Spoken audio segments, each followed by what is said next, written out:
भारत का मध्य भाग सदैव से वीरों, राजाओं और सांस्कृतिक वैभव की भूमि रहा है। इसी भूमि पर रीवा रियासत का नाम विशेष सम्मान से लिया जाता है। रीवा का इतिहास गोंड, बघेल और बुंदेल शासकों की शौर्य गाथाओं से भरा पड़ा है। इन्हीं में एक महान शासक हुए राजा मार्तंड सिंह 1835 से 1885, जिन्होंने न केवल अपने राज्य की प्रतिष्ठा को ऊंचा किया, बल्कि वन्य जीव संरक्षण, शिक्षा और संस्कृति को भी नई दिशा दी। प्रारंभिक जीवन। राजा मार्तंड सिंह का जन्म 1835 ईस्वी में रीवा राजघराने में हुआ। वे बघेल वंश के उत्तराधिकारी थे। बाल्यकाल से ही उनमें नेतृत्व की क्षमता, साहस और दूरदर्शिता के लक्षण स्पष्ट दिखते थे। पारंपरिक शिक्षा के साथ साथ उन्हें राजनीति, युद्ध कला और प्रशासन का भी गहन प्रशिक्षण मिला। उस समय रीवा ब्रिटिश साम्राज्य के अधीन एक रियासत थी, लेकिन राजा मार्तंड सिंह ने अपनी समझदारी और कुशल नेतृत्व से राज्य को सम्मान और सुरक्षा दिलाई। गद्दी पर आरूढ़ होना। 1843 में उनके पिता के निधन के बाद जब वे बहुत छोटे थे, तब राज्य की बागडोर राजपरिवार और ब्रिटिश एजेंसी के सहयोग से संभाली गई। जैसे जैसे वे बड़े हुए, उन्होंने पूरी तरह से शासन की कमान संभाली। उनका शासनकाल 1850 से 1885 तक माना जाता है। वे एक दूरदर्शी और जनता प्रेमी शासक के रूप में प्रसिद्ध हुए। शासन व्यवस्था। राजा मार्तंड सिंह ने राज्य की शासन व्यवस्था को व्यवस्थित किया। उन्होंने न्यायालयों, कर प्रणाली और सुरक्षा व्यवस्था को मजबूत बनाया। किसानों और प्रजा के कल्याण हेतु उन्होंने कई नीतियां लागू कीं।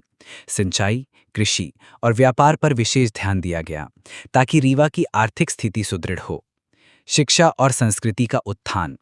राजा मार्तंड सिंह ने शिक्षा को अत्यधिक महत्व दिया। उनके समय में रीवा राज्य में कई स्कूल खोले गए। वे चाहते थे कि न केवल राज परिवार बल्कि सामान्य जनता भी शिक्षित हो। संस्कृत, हिंदी और फारसी जैसी भाषाओं के अध्ययन को बढ़ावा दिया गया। उन्होंने कला और संगीत को भी संरक्षण दिया। रीवा दरबार संगीत और सांस्कृतिक गतिविधियों का एक प्रमुख केंद्र बन गया। अंग्रेजों से संबंध। 1857 के प्रथम स्वतंत्रता संग्राम के समय रीवा रियासत का विशेष महत्व था। बहुत सी रियासतों ने अंग्रेजों के खिलाफ विद्रोह किया, लेकिन रीवा ने अंग्रेजों का साथ दिया। कहा जाता है कि रीवा की सहायता से अंग्रेजों को विद्रोह को दबाने में मदद मिली। इसी कारण अंग्रेजों ने रीवा को वफादार राज्य की उपाधि दी और राजा मार्तंड सिंह को सम्मानित किया। सफेद बाघ की खोज। राजा मार्तंड सिंह का नाम इतिहास में सबसे अधिक सफेद बाघ की खोज के कारण प्रसिद्ध हुआ।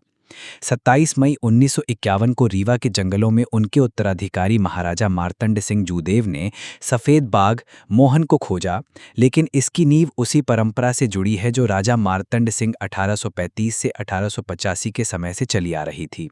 शिकार और वन्यजीव संरक्षण दोनों में रीवा दरबार का बड़ा योगदान रहा। हालांकि मार्तंड सिंह 1835 से 1885 अपने समय में ही शिकार के शौकीन और वन्यजीव प्रेमी थे। उन्होंने रीवा के घने जंगलों की रक्षा के लिए नियम बनाए। यही कारण था कि आने वाली पीढ़ियों को मोहन जैसे अद्वितीय सफेद बाघ का दर्शन हुआ। धार्मिक और सामाजिक योगदान। राजा मार्तंड सिंह ने रीवा राज्य में मंदिरों और जीर्णोद्वार करवाया। रीवा का किला, गोविंदगढ़ किला और कई मंदिर उनके समय की याद दिलाते हैं।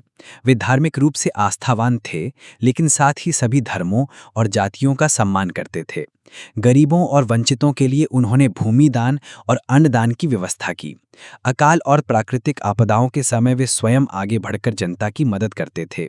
यही कारण था कि रीवा की प्रजा उन्हें धरती का देवता कहती थी। रीवा और कला संगीत।